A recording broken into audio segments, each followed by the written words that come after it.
పరిశుద్ధులు ప్రియులైన దేవుని పిల్లలకి యేసుక్రీస్తు నామం పేరిట శుభవందనాలు తెలియజేసుకుంటా ఉన్నాను. మేము 6th క్లాస్లో ఉన్నప్పుడు మా తెలుగు మేడం ఒకసారి తెలుగు క్లాస్ తీసుకుంటూ దశరథుడు అనే మహారాజు అశ్వమేధ యాగం చేశారు అని చెప్పారు.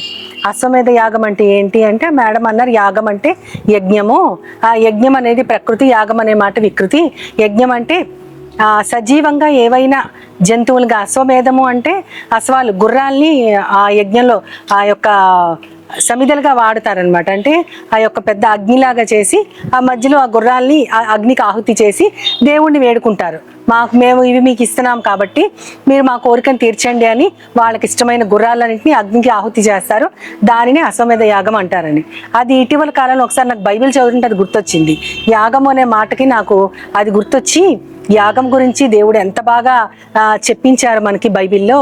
అసలు యాగం అంటే ఏంటి అని ఒకసారి ఆలోచిస్తూ ఉంటే 3-4 చోట్ల బైబిల్లో అది రాయబడి ఉంది. కీర్తనల గ్రంథం 50వ కీర్తన 23వ వచనంలో భక్తుడైన దావీదు గారు ఈ విధంగా చెప్తా ఉంటారు యాగం గురించి. స్తుతి యాగము చేయివాడు నన్ను మహింపరచుచున్నాడు. అంటే ఎవరైతే స్తుతులు అర్పిస్తారో వాళ్ళు దేవుని మహింపరుస్తారంట. అక్కడ యాగం అని ఉంది. స్తుతి యాగం ఎందుకు అవుద్ది? అది మ్యాండేటరీ, అందరం కూడా దేవుని స్తుతించాల్సిందే. కానీ యాగము అంటే మనకిష్టమైంది దేవుడికి అర్పించడం. అంటే కొంతమంది అహంకారులు ఉంటారు, అన్నిటికీ దేవుడైనా అని దేవుణ్ణి కొంచెం చాలా ఇంపార్టెంట్ వాటికి వాడుకోవడం అలా చేస్తూ ఉంటారు. అలా కాకుండా ప్రతి దానికి స్తుతి చేయడం అనేది యాగం. అంటే మిగతావి మానుకుని మిగతా వాళ్ళని స్తుతించడం, లేదా మన గురించి మనం గొప్పలు చెప్పుకోవడం, ఇవన్నీ మానుకుని దేవుని స్తుతించడం అనేది ఒక యాగం. అలాంటి వాళ్ళు దేవుని మహింపరుస్తున్నారు. వాడు తనకు రక్షణ కలిగించుకున్నట్లు తన మార్గాన్ని సిద్ధపరచుకున్నాడంట. అంటే దేవుని యొక్క రక్షణని చూపిస్తారంట ఆయన. ఎవరికి అంటే ఒక మార్గం సిద్ధపరచుకున్న వాళ్ళకి. ఆ మార్గం దేని ద్వారా అంటే స్తుతుల ద్వారా ఒక మార్గాన్ని సిద్ధపరచుకున్న వాళ్ళు దేవుని రక్షణని పొందుతారు అని అక్కడ భక్తుడైన దావీదు గారు అంటూ ఉంటారు. అక్కడ ఆయన ఆ యాగం గురించి చెప్పారు. అదేవిధంగా రోమీయులకి రాస్తూ 12వ అధ్యాయంలో పౌలు గారు 1వ వచనంలో ఏం చెప్తారంటే, కాబట్టి సహోదరులారా అనుకూలమును పరిశుద్ధమైనటువంటి మీ శరీరాల్ని దేవునికి సజీవ యాగంగా సమర్పించుకోండి అని దేవుని వాత్సల్యాన్ని బట్టి మిమ్మును బ్రతిమలాడుకొనుచున్నాను అంటారు.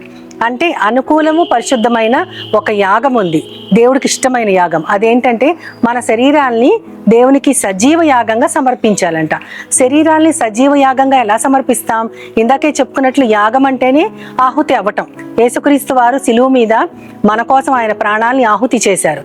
ఆయన చనిపోతేనే మనకి రక్షణ. అది యాగం అంటే. కానీ ఇక్కడ సజీవ యాగం ఏంటి? యాగం అంటే సమర్పణ, యాగం అంటే త్యాగము. కానీ సజీవంగా చేసే యాగము ఏంటి అంటే మనము శరీరాలతో ఈ లోకంలో జీవిస్తూనే పరిశుద్ధము అనుకూలమైనటువంటి ఒక సజీవ యాగం మన శరీరాలతో చేయాలంట. అంటే మనం ఏ పని చేసినా సరే అది పరిశుద్ధంగా ఉండాలి, ఏ పని చేసినా సరే దేవునికి అనుకూలంగా ఉండాలి. దానికోసం మనం కొన్ని త్యాగం చేయాలి. అదేంటంటే మనకున్న ఆలోచనలు, మన స్వబుద్ధిని ఆధారం చేసుకోకుండా ఉండటం, మనకున్న అహంకారం, వీటన్నిటిని వదిలిపెట్టి ఇతరుల పట్ల ప్రేమ కలిగి పరిశుద్ధము అనుకూలమైనటువంటి సజీవ యాగంగా మన శరీరాల్ని దేవుని కోసం సమర్పించుకోమని దేవుని వాత్సల్యాన్ని బట్టి మిమ్మును బ్రతిమలాడుకొనుచున్నానని పౌలు గారు అంటారు. ఇట్టి సేవ యుక్తమైనది అంటారు.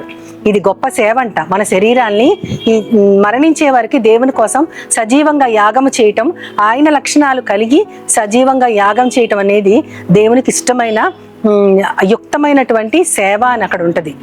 అంతేకాకుండా హెబ్రీలకు రాస్తూ కూడా 13వ అధ్యాయం 16వ వచనంలో కూడా హెబ్రీ గ్రంథకర్త అంటా ఉంటారు కదా, ఉపకారమును ధర్మమును చేయ మరొకడి అట్టి యాగములు దేవునికి ఇష్టమైనవి అంటారు. ఉపకారము ధర్మము అందరూ చేస్తారు కదా. లోకంలో ఉన్న వాళ్ళందరూ కూడా తమ కంటే తక్కువ స్థితిలో ఉన్న వాళ్ళని చూసి, లేదంటే ధర్మం చేస్తే దేవుడికి ఇష్టమయ్యి మనకి కొంచెం పుణ్యం వస్తుందని ఈ విధంగా ఉపకారము ధర్మం అనేవి అందరూ చేస్తారు. కానీ అవి యాగాలు అని దేవుడు అంటున్నారు.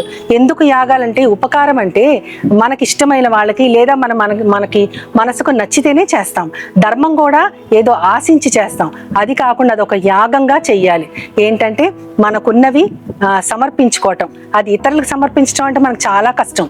ఉపకారము ధర్మము చేయుట మరవకండి, ఇట్టివి దేవునికి ఇష్టమైన యాగాలు అని దేవుడు చెప్పించారు. కాబట్టి మనం మన శరీరాన్ని సజీవ యాగంగా ఉంచుకోవడం అంటే ధర్మాన్ని, ఉపకారాన్ని చేసుకుంటూ యేసుక్రీస్తు గుణాల్ని ఇతరులకి పరిచయం చేస్తూ ఈ లోకంలో శరీరం చలిస్తూ ఉన్నది, కానీ మనకున్నటువంటి శరీర లక్షణాలన్నీ కూడా ఒక అగ్నికి ఆహుతి చేసినట్లు దేవుని పాదాల కింద పడవేసి మనం మాత్రం ఆయన గుణాలు కలిగి ఈ లోకంలో ముందుకెళ్ళటం మాత్రమే ఆయనకి ఇష్టమైన యాగం. సజీవ యాగముగా మా శరీరం సమర్పించి, ఆ సజీవ యాగముగా మా శరీరం సమర్పించి, సంపూర్ణ సిద్ధి నొందా శుద్ధాత్మను ఒసగితివి, సంపూర్ణ సిద్ధి నొందా శుద్ధాత్మను ఒసగితివి. స్తోత్రం చెల్లింతుము, స్తుతి స్తోత్రం చెల్లింతుము. కాబట్టి అటువంటి గొప్ప యాగాలు మనం చేస్తూ మన శరీరాల్ని పరిశుద్ధంగా దేవునికి అనుకూలంగా ఉంచడం దేవునికి ఇష్టమైన సేవ. అట్టిది మనం అందరం చేయాలని మనందరి పక్షాన దేవునిని వేడుకుంటూ చిన్న ప్రార్థన చేస్తాం. తలలు ఉంచుదాం.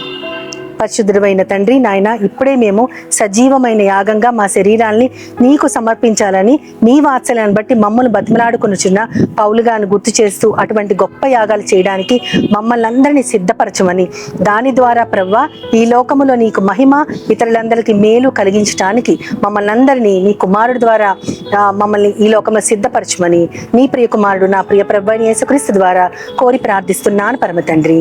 ఆమేన్, ఆమేన్, ఆమేన్.